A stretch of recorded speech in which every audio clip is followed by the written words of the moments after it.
कल्पना कीजिए, दुनिया के सबसे शक्तिशाली फाइनेंशियल नियामकों में से एक यूएस एसईसी भारत के दूसरे सबसे अमीर आदमी से मुकाबला कर रहा है। 21 नवंबर से स्क्रीन पर सुर्खियां उछा रही हैं। अडानी जांच के दायरे में आरोपों ने भारत के बिजनेस टाइकून को हिला दिया। This involves Indian billionaire Gautam Adani and 7 other senior executives indicted by the Justice Department. Overseas now to another story, and the chair of the Adani Energy Group has been charged in the United States. United States that has now charged billionaire Gautam Adani with an indictment. लेकिन क्यों? गौतम अडानी, एक ऐसे व्यक्ति जिसका साम्राज्य बंदरगाहों, बिजली और बुनियादी ढांचे में फैला हुआ है, ने यूएस प्रतिभूति और विनिमय आयोग की नजर में आने के लिए क्या किया? आप देखिए, यह केवल एक आदमी या एक कंपनी के बारे में नहीं है। यह अरबों डॉलर, अंतर्राष्ट्रीय बाजारों और वैश्विक नियमों के बारे में है। दांव वे इससे ज्यादा नहीं हो सकते। तो वास्तव में यहां क्या हो रहा है? यूएस एसईसी एक हजारों मील दूर नियामक ने अडानी पर आरोप क्यों लगाए हैं, और अडानी समूह के भविष्य के लिए इसका क्या मतलब है? आइए इसमें गोता लगाते हैं और इसे पूरी तरह से समझते हैं। अडानी कौन है? क्या आरोप है? यह कैसे हो सकता है? और इसके बाद क्या होगा? सीट बेल्ट लगा लें, यह एक आंख खोलने वाली यात्रा होगी। ठीक है, नाटक में उतरने से पहले आइए एक बुनियादी सवाल का जवाब देने के लिए कुछ समय निकालें। गौतम अडानी वास्तव में कौन है? कल्पना करें, गुजरात का एक युवा 24 जून 1962 को जन्मा, जिसके पास चांदी का चम्मच नहीं था, लेकिन एक बड़ा सपना था। गौतम अडानी ने अचानक से अपनी दौलत नहीं बनाई। उनका पहला धंधा मुंबई में हीरे का व्यापार।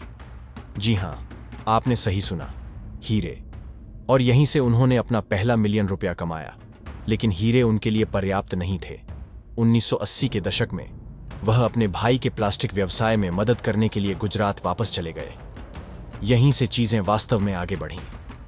उन्होंने धातु, कृषि उत्पाद और वस्त्र आयात करना शुरू किया। लेकिन यहां गेम चेंजर है। 1990 के दशक में अडानी को गुजरात में एक बंदरगाह का नियंत्रण मिला, जिसे अंग्रेजी में पोर्ट के रूप में जाना जाता है। और कोई भी बंदरगाह नहीं, व्यापार और रसद के लिए एक सोने की खान। यह उस नींव का निर्माण था जिसे हम अब अडानी समूह कहते हैं। पिछले कुछ वर्षों में उनका साम्राज्य बंदरगाहों से कोयला खनन, कोयला आधारित बिजली संयंत्रों और यहां तक कि ऊर्जा आयात तक फैल गया। वैसे वे भारत में थर्मल पावर के सबसे बड़े निजी उत्पादक हैं। वास्तव में अडानी का कोयला संचालन ऑस्ट्रेलिया तक फैला हुआ है, जहां उनकी ब्रावस माइनिंग कंपनी ने अपने लिए काफी नाम कमाया है। आज गौतम अडानी एशिया के दूसरे सबसे अमीर व्यक्ति हैं, मुकेश अंबानी के बाद दूसरे स्थान पर, जो भारत स्थित रिलायंस इंडस्ट्रीज के प्रमुख हैं, और दुनिया के 18वें सबसे अमीर व्यक्ति हैं, जिनकी नवंबर 2024 तक जबरदस्त नेटवर्थ 36.7 बिलियन डॉलर है। उनका समूह अफ्रीका से ऑस्ट्रेलिया तक वैश्विक स्तर पर काम करता है। लेकिन इसका दिल भारत।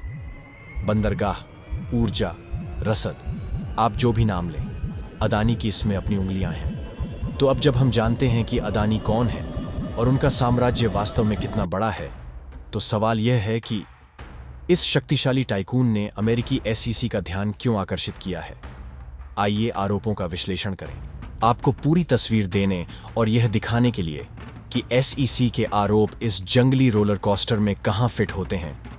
आइए पूरी टाइमलाइन को पीछे ले चलते हैं। जनवरी 2023, यहीं से तूफान वास्तव में शुरू होता है। हिंडनबर्ग रिसर्च ने एक धमाका किया। 2 साल की जांच के बाद उन्होंने अडानी पर कॉरपोरेट इतिहास में सबसे बड़े घोटाले का आरोप लगाते हुए एक तीखी रिपोर्ट प्रकाशित की। हां, ये उनके शब्द हैं, मेरे नहीं। रिपोर्ट में दशकों से स्टॉक हेरफेर और अकाउंटिंग धोखाधड़ी का आरोप लगाया गया है। और वे यहीं नहीं रुके। उन्होंने यह भी खुलासा किया कि वे अडानी समूह की कंपनियों में शॉर्ट पोजीशन रख रहे थे। इसके बाद क्या हुआ? एक बड़ी गिरावट। अडानी से जुड़े शेयर और बॉन्ड गिर गए, जिससे बाजार मूल्य में 104 बिलियन डॉलर से अधिक का नुकसान हुआ। जी हां, आपने सही सुना, 104 बिलियन। यह समूह का लगभग आधा मूल्य एक झटके में खत्म हो गया। मार्च 2023 तक तेजी से आगे बढ़े। भारत का सर्वोच्च न्यायालय हस्तक्षेप करता है। हिंडनबर्ग के आरोपों की जांच के लिए एक स्वतंत्र 6 सदस्यीय पैनल का गठन करता है। ऐसा लग रहा था कि यह किसी गंभीर जवाबदेही की शुरुआत है। लेकिन रुकिए, मई तक लेकिन रुकिए, मई तक कोर्ट द्वारा नियुक्त पैनल ने क्या कहा? उन्होंने कहा कि कुछ भी ठोस नहीं मिला। उन्होंने बताया कि उन्होंने अडानी समूह की जांच में खाली हाथ लगाया है। फिर 2023 का अंत आ गया। अडानी ग्रुप के शेयरों में नाटकीय सुधार हुआ। दिसंबर तक पिछले नुकसान में नरमी आई और साल के लिए इसमें सिर्फ 26% की गिरावट आई। पहले की अराजकता को देखते हुए यह बुरा नहीं था। और जनवरी 2024 में भारतीय सुप्रीम कोर्ट ने घोषणा की कि अडानी समूह को बाजार नियामक सेबी की जांच से परे किसी और जांच का सामना नहीं करना पड़ेगा। अब थोड़ा संदर्भ के लिए, सेबी भारत का प्रतिभूति और कमोडिटी बाजारों के लिए नियामक प्राधिकरण है जो वित्त मंत्रालय के अधीन काम करता है। यह अनिवार्य रूप से यूएस SEC का भारत का समकक्ष है जो वित्तीय बाजारों में निष्पक्ष व्यवहार सुनिश्चित करता है। न्यायालय के निर्णय के जवाब में गौतम अडानी ने एक्स पर आभार व्यक्त करते हुए कहा, सत्य की जीत हुई है और भारत की विकास गाथा में योगदान देने के लिए समूह की प्रतिबद्धता की पुष्टि की। और यह जान लीजिए, जनवरी तक अडानी सिर्फ ठीक नहीं हो रहे थे, वे एशिया के सबसे अमीर व्यक्ति के रूप में वापस आ गए थे। क्या आप इस उछाल पर विश्वास कर सकते हैं? लेकिन नाटक यहीं खत्म नहीं हुआ। अगस्त 2024 तक तेजी से आगे बढ़े। हिंडनबर्ग रिसर्च चुप नहीं रहा। उन्होंने एक और रिपोर्ट जारी की। इस बार सेबी की अध्यक्ष माधवी पुरी बुच पर उंगली उठाई। उन्होंने उन पर हितों के टकराव का आरोप लगाया, जिसके कारण अडानी के खिलाफ गहन जांच में बाधा उत्पन्न हुई। बेशक इन दावों का खंडन किया गया, लेकिन इसने साजिश की एक और परत जोड़ दी। और अब हम यहां हैं 2024 के अंत में, जब यूएस SEC ने हस्तक्षेप किया है। रिश्वत के आरोप, धोखाधड़ी के आरोप, सम्मन, FBI की तलाशी, यह अरबों डॉलर सरकारी भ्रष्टाचार और सत्ता के खेल से जुड़ी एक अंतर्राष्ट्रीय गाथा में बदल गया है। प्रभाव तत्काल और महत्वपूर्ण। 21 नवंबर के कारोबारी सत्र के दौरान अडानी समूह की कंपनियों के शेयरों में 23% तक की गिरावट आई। अडानी समूह की सभी 10 सूचीबद्ध कंपनियों के संचयी बाजार पूंजीकरण ने $22 बिलियन का चौंका देने वाला नुकसान किया। जब यूएस SEC के आरोपों की घोषणा की गई, उसी समय अडानी ग्रीन एनर्जी लिमिटेड ने 7.45% यील्ड पर 20 वर्षीय ग्रीन बॉन्ड में $600 मिलियन बेचने में कामयाबी हासिल की। यह अक्टूबर 2024 में एक पूर्व झटके के बावजूद है, जब उच्च प्रतिफल प्रस्ताव पर निवेशकों की चिंताओं के कारण उसी प्रयास को स्थगित कर दिया गया था। इसके अलावा जब स्टॉक क्रैश के साथ चीजें और अधिक तीव्र नहीं हो सकती थीं, केन्या के राष्ट्रपति विलियम रूटो ने 21 नवंबर को एक बड़ा कदम उठाते हुए अडानी समूह के साथ एक महत्वपूर्ण सौदे को रद्द करने का आदेश दिया। यह लगभग $2 बिलियन की परियोजना थी, जिसके तहत अडानी केन्या के जोमो केन्याटा अंतर्राष्ट्रीय हवाई अड्डे का नियंत्रण अपने हाथ में लेने वाले थे। इस सौदे में दूसरे रनवे का निर्माण और यात्री टर्मिनल का उन्नयन शामिल था। यह सब 30 साल के लीज के बदले में। लेकिन गौतम अडानी के खिलाफ आरोपों के मद्देनजर राष्ट्रपति रूटो ने पूरे सौदे को रद्द करने का फैसला किया। और यह यहीं नहीं रुका। रूटो ने अडानी द्वारा केन्या के ऊर्जा मंत्रालय के साथ किए गए एक अलग $736 मिलियन के सार्वजनिक निजी भागीदारी सौदे पर भी रोक लगा दी। यह सौदा देश की बुनियादी ढांचा योजनाओं के हिस्से के रूप में बिजली ट्रांसमिशन लाइनों का निर्माण करने के लिए था। तो यह केवल अडानी के शेयर मूल्य पर ही असर नहीं डाल रहा है। केन्या में इन परियोजना रद्दीकरणों से पता चलता है कि अमेरिकी SEC के आरोपों का कितना दूरगामी प्रभाव है। यह स्पष्ट है कि आरोपों का व्यापक असर हो रहा है और अब अडानी समूह के अंतर्राष्ट्रीय उपक्रमों की जांच की जा रही है। इसका पूरा असर अभी भी सामने आ रहा है, लेकिन जैसा कि अभी है, ये रद्दीकरण अडानी के संचालन को वैश्विक स्तर पर देखने के तरीके में एक महत्वपूर्ण बदलाव को दर्शाते हैं। दुनिया देख रही है और मामला गरमा रहा है। तो अब आगे क्या होगा? यही सवाल हर कोई पूछ रहा है और हम हर मोड़ पर नजर रखेंगे। ठीक है, आइए गौतम अडानी और उनके भतीजे सागर अडानी के खिलाफ यूएस SEC द्वारा लगाए गए आरोपों के मूल में सीधे उतरें। ऐसे आरोप जिन्होंने कॉरपोरेट और राजनीतिक दुनिया दोनों को हिलाकर रख दिया है। अपनी शिकायत में SEC ने आरोप लगाया है कि गौतम और सागर अडानी ने एक बड़ी रिश्वतखोरी योजना बनाई। उन पर भारतीय सरकारी अधिकारियों को करोड़ों डॉलर की रिश्वत देने का वादा करने का आरोप है। लक्ष्य ऊर्जा को बाजार से ज्यादा दरों पर खरीदने की प्रतिबद्धता हासिल करना, एक ऐसा कदम जिससे सीधे तौर पर उनकी कंपनियों अडानी ग्रीन और एज्योर पावर को फायदा हुआ। लेकिन यह सिर्फ रिश्वत के बारे में नहीं है। अभियोग में एक बहुत बड़ी तस्वीर पेश की गई है। 250 मिलियन डॉलर से ज्यादा की रिश्वत, अरबों डॉलर जुटाने के लिए निवेशकों और बैंकों से झूठ बोलना और न्याय में बाधा डालने के जानबूझकर प्रयास। यहां यह और भी चिंताजनक हो जाता है।